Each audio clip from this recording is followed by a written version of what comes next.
Guys আজকে আমরা ভোর ভোর বেরিয়ে পড়েছি আমাদের বাঁকুড়ার মধ্যে ঘুরতে।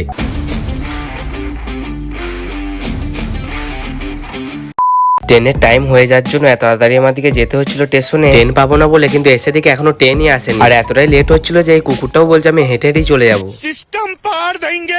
অবশেষে অনেকক্ষণ দাঁড়িয়ে থাকার পর ট্রেনটা এলো। দেন ট্রেনের উপরে চড়ে ভোরের খেতে খেতে চলে গেলাম বাঁকুড়া স্টেশন। আর এই ট্রেনটার শেষ স্টপেজ হচ্ছে বাঁকুড়ায়। তাই বাঁকুড়ার থেকে নেমে আমরা সবার প্রথম চলে এলাম দেখতে ব্রিটিশ আমলের ট্রেন। যাদের বাঁকুড়ার মধ্যে বাড়ি তারা তো এই ট্রেনটাকে চেনোই। এবার দেখো সকাল থেকে তাহলে কি করে চলবে বলো? না পারবো তোমাদের কিছু ঘুরে দেখাতে, না পারবো আমরা নিজেরা কিছু ঘুরে দেখতে। তারপর আমরা বাঁকুড়া স্টেশন থেকে চলে এসেছিলাম বাঁকুড়ার বাস স্ট্যান্ডে। আর এখানে এসেছিলাম তার কারণ হচ্ছে অজরে একটা বাসে করে এই বস্তার মধ্যে কি একটা জিনিস এসেছিল, তাই সেইটা নেওয়ার জন্য বাস স্ট্যান্ডে চলেছিলাম। তারপর দুপুর হয়ে গেছিল, দেন খেতে চলে এসেছিলাম এই হোটেলে। আর এই হোটেলটায় 30 টাকার ভাত দেখো।